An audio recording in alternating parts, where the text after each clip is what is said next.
Welcome to Train Up a Parent Express. We are in week 2. You can give the Lord a little hand clap for those of you. Yay! And we're excited tonight. Don't forget to get in a group. If you're not in a group, we encourage you to get in a group. And leaders, if you don't mind putting your hand up right now. Leaders, find one if you don't have a group, if this is your first time. Get in a group. We think that the groups are people's favorite. That's where they get to talk about things. They get to go over, find out that other people are having some of the similar problems that you are. And today we're going to be on virtue number 2 and 3 as we're going through the virtues. And remember that last week we talked about the virtue, wisdom, and understanding, and that is knowing what to do and why I do it. And so we're working on ourselves of giving our children the whys. And remember that the virtues, like you can't pick and choose. You don't want to do 9 out of 10 because it still makes a mess out of a kid. You want to do 10 out of 10. And so each and every one of the virtues makes up the character of a child, which will drive the child into success that we want them to have in life. So today, virtue number 2 we'll be talking about, which is self-control, the ability to control themselves. I think we can say that in this generation, I think this younger generation is lacking that. You can walk around the Walmart, you definitely can walk around Disneyland, and you can see that children are not being taught to control themselves.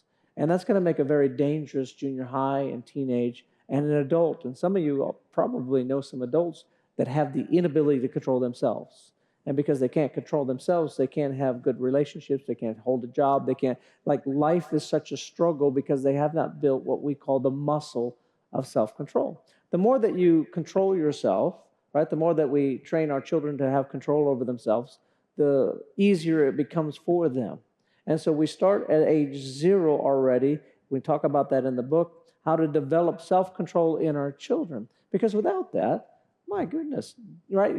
They won't have any control over their emotions. They won't have any control of what they say. They definitely won't be able to obey because they have no self-control. You can't tell them not to do this or not to touch that. They'll do that. And the teenage years are going to be a train wreck if we don't work tirelessly of building that self-control muscle in our children. Well, not just even like into adulthood and not just for the sanity of your home, but also when considering school age and when your kids are being sent to school, when they are learning that the younger that we can, that self-control muscle, then these are the kids that go to school and the teacher says, I need you to sit here and I need you to do this.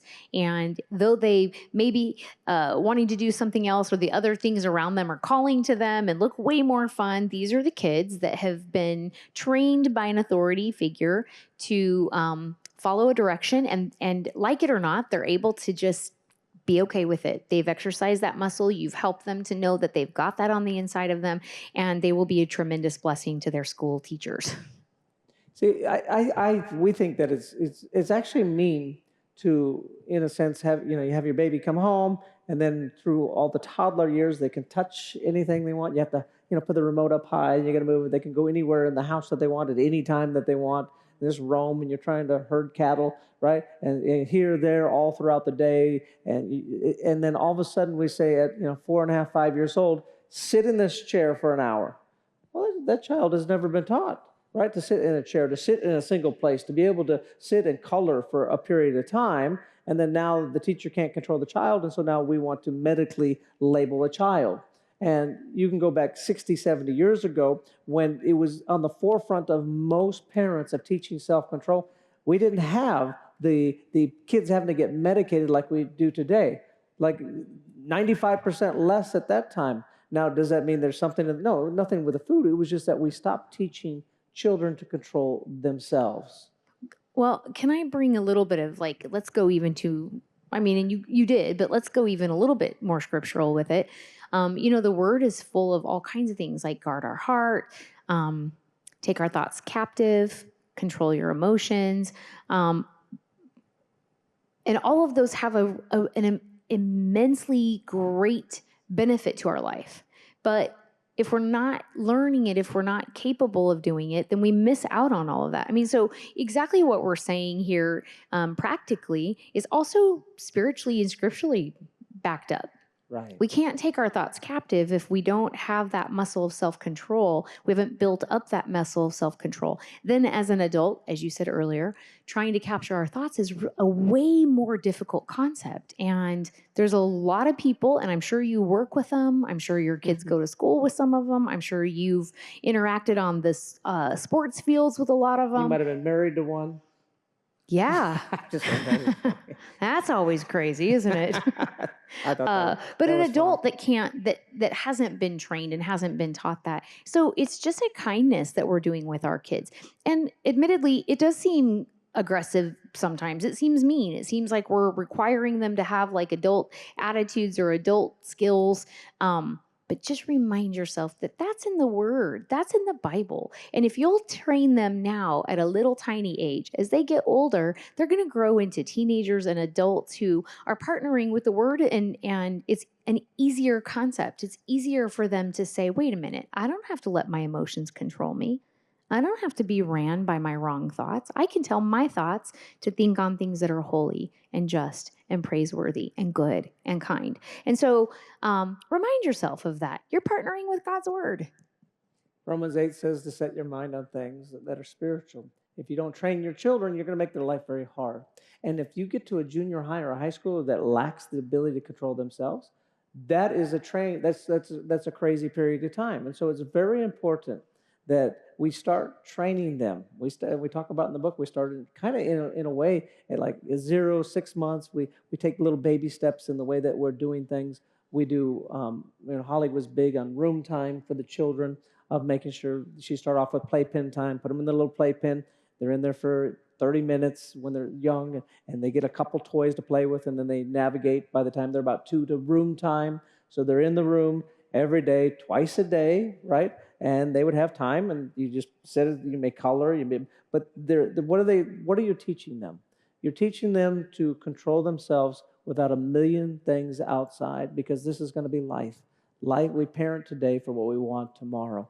And so it's very important that we're helping our children develop self-control. You don't have to baby-proof your house. Your house-proof your child, right? So we did it with Lakin, where we had, like, I couldn't get into any drawer, couldn't even get into the toilet. Everything was locked down. Until I was like, this is dumb one day. And I broke it off, and we said, we're not doing it anymore. If he wants to stick a fork into a light socket, enjoy. You'll do it once, and then we'll be all done with that, right? We stop baby-proofing the house. Stop putting everything up high. That you talk about how intelligent your child is, but then we're like, well, I don't know if they know not to touch a remote. They know not to touch a remote. They'll look right at you, and they'll go, and they're looking at it, and you go, I know you know not to touch that.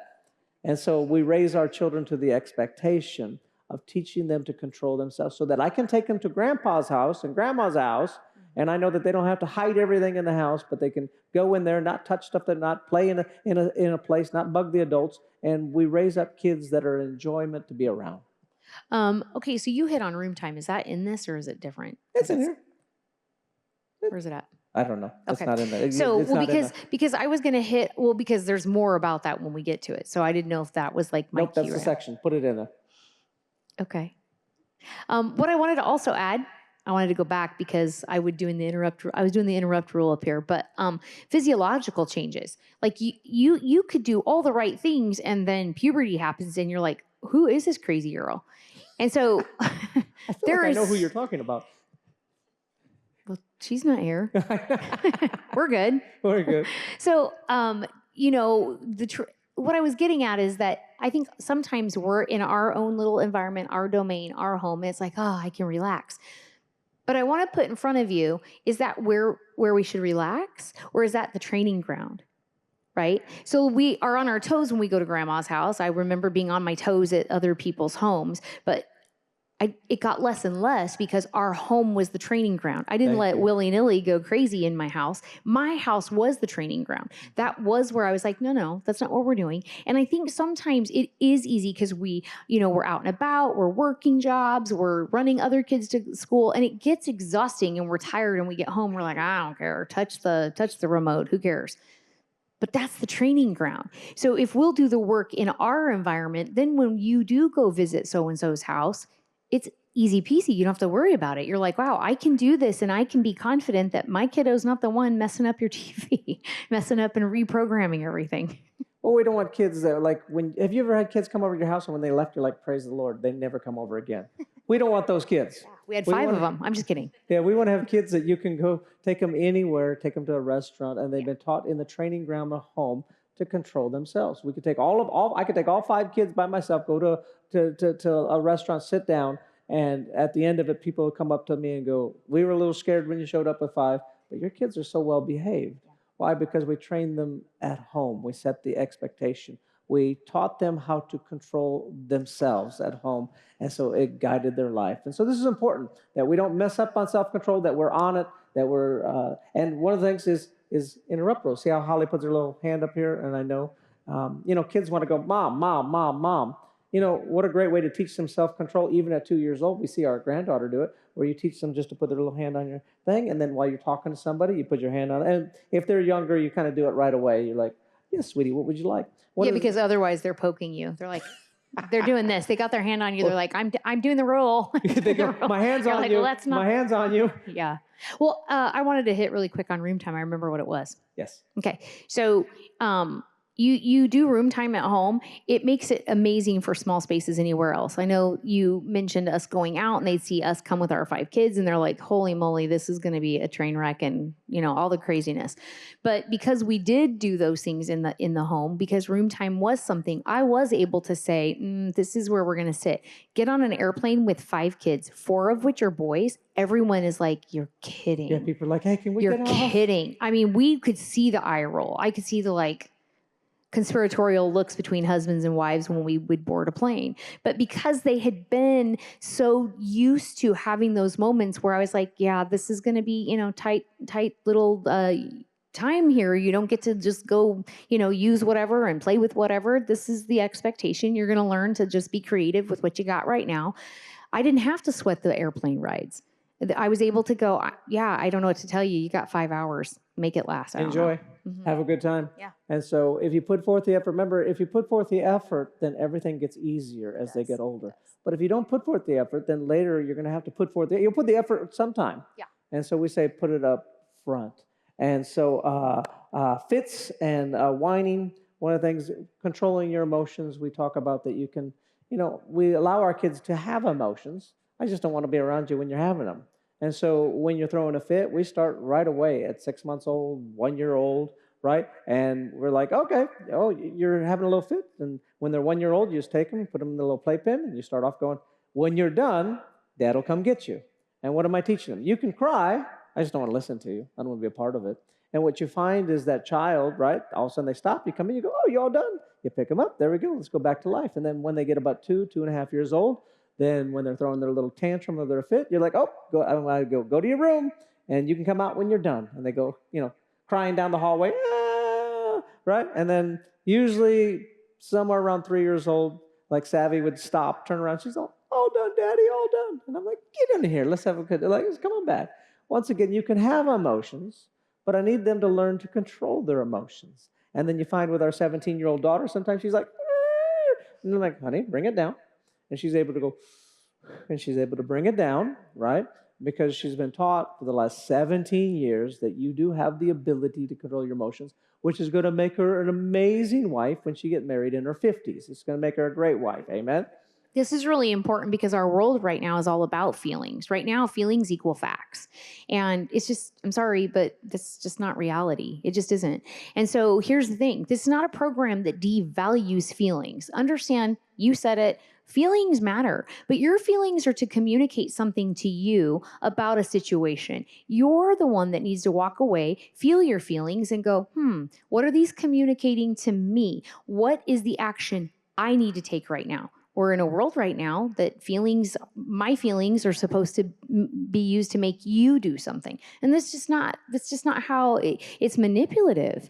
And so feelings are not devalued, but it is to communicate to you that something needs to change. Something is not okay in your world. And and it doesn't need an audience. That's the big thing. I've never told my kids they can't cry. I just don't want to listen to you whine and wail in front of me.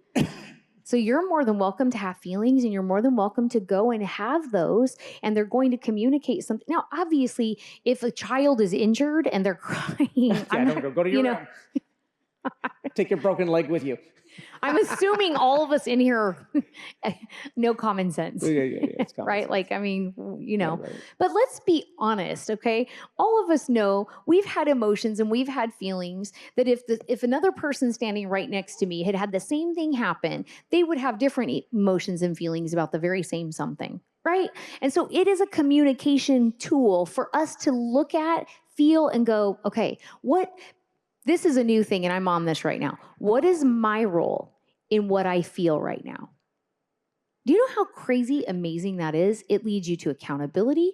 It leads you to boundary setting. It leads you to self reflection. It leads you to wondering, should I feel the way I feel right now? Am I just hungry?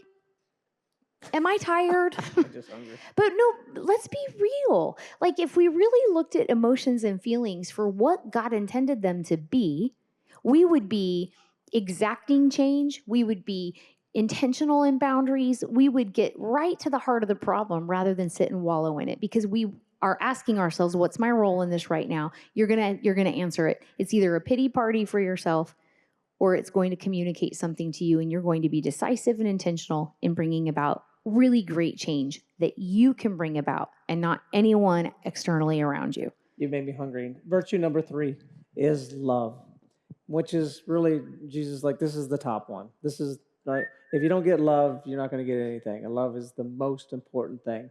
That we want to train our children the power that love is. Love makes a difference. Learning to love others is not about me. Life is not about me. That's a great life. When children are raised that the world revolves around them and it's about them, that makes for a very hard, very difficult life.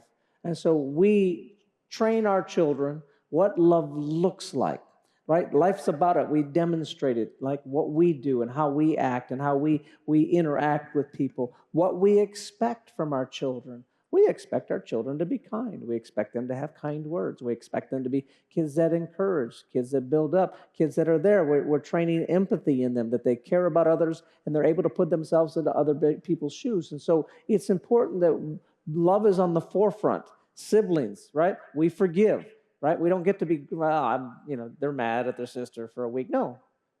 We want to train up kids that are quick to forgive, because if they're not quick to forgive, then marriage and relationships are going to be very, very hard for them. We don't let the sun go down on anger. You don't get to be mad at dad. You don't get to be mad at mom.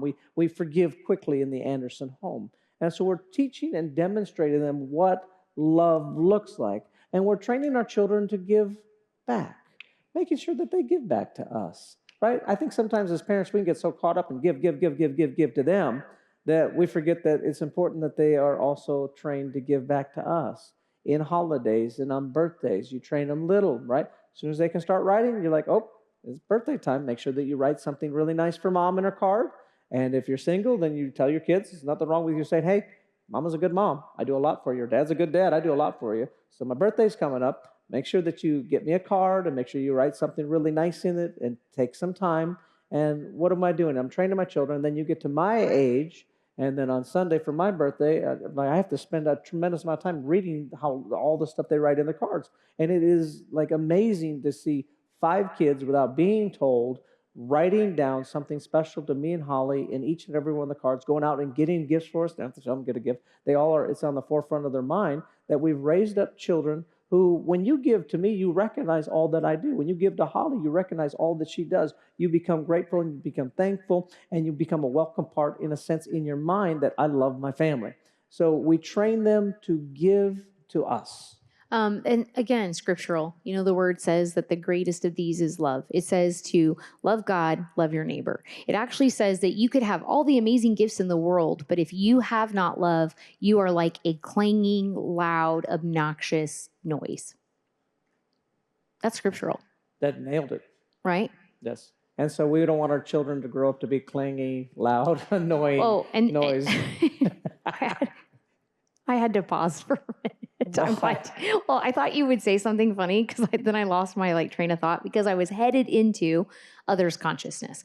There's something really powerful about just being a person, and that's what that scripture says. It's telling us love God, love others. And it says to love others as we love ourselves. So obviously being able to love ourselves is what enables us and empowers us to love really well out there, but not in a selfish way. So we always called it others consciousness, that we're, and it's not at the sacrifice of your mental health and your emotional health and your physical health at all, but teaching our kids that we don't exist in a bubble or in a vacuum, that we exist in a world that's filled with people. And let's be honest, our success in life, it relies on other people. And if I can't relate to other people because I'm not kind and I don't care and I don't want to hear other people's hearts, then I'm not going to be very successful. And so that was a big thing for us, was being others conscious. Are they always going to feel like it? No. Are they always going to want to share? No. Are they always going to want to obey? No. But we're others conscious. And if you start now, and I always say if they're young, but if you're sitting in here and your kids are not necessarily what I would say young, and you're like, wow, I have stuff to undo. No, this is easy. You just start little bit at a time telling them, we're people that think about other people. We don't exist alone in the world. Other people matter. And you cannot tell me that it doesn't make you feel amazing when you do something for someone and you see that gratitude on their face. And when your child does that, make a big deal about it. Make a big deal when you see your kid operate and walk in love, because it is a big deal. We parent more by elevating the good than we do about pushing down the negative. And so when you see your child, make a big deal, as Holly says, make a big deal out of them sharing, giving a toy, giving a gift, doing something special. Make it big, but also demonstrate it. They're watching you. So do you go to a restaurant and just leave the table like a tornado came through there? Or are you conscientious that there's servers and people have to clean up? And hey, kids, Anderson's, we clean up our area, and you make it a reasonable thing. At a fast food place, you take and we clean our table, and we take all the trash, and we don't just leave it. We don't leave our grocery cart in the middle of the parking lot. It is interesting that all the small things that our children see us do has a big impact. They got your order wrong. How do you respond and react to the person that got it? Is it full of grace and it's full of love? Or do they get to see crazy person who didn't get their, the worst part of their day was they didn't get their chicken nuggets right? Instead, we can still give people love and kindness to the best. Somebody cuts you off in traffic. I'm not the best at this, but I try to be good, right? And so how you respond, how you react. And so they're taking all of this in, and when we're mindful of love and we're mindful of being that, then our children will do more of what they see us do than what they hear us say. And so we want to be parents who are constantly encouraging, we're building up, we're saying kind things, we're using our words in the right way, we're giving people grace, mercy, we're doing what's best for other people.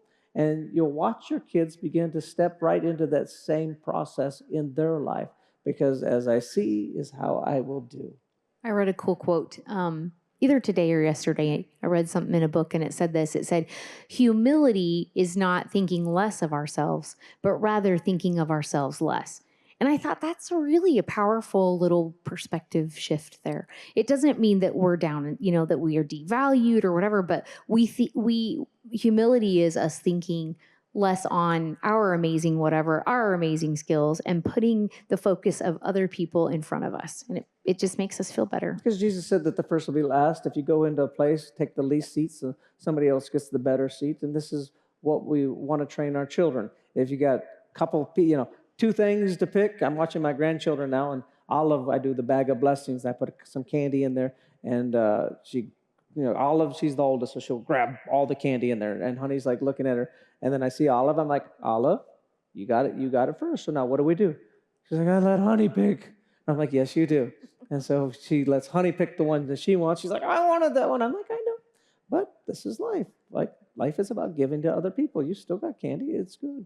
And so you're looking for all the little moments that you can train your children to show them that being others conscious and loving others is the great life.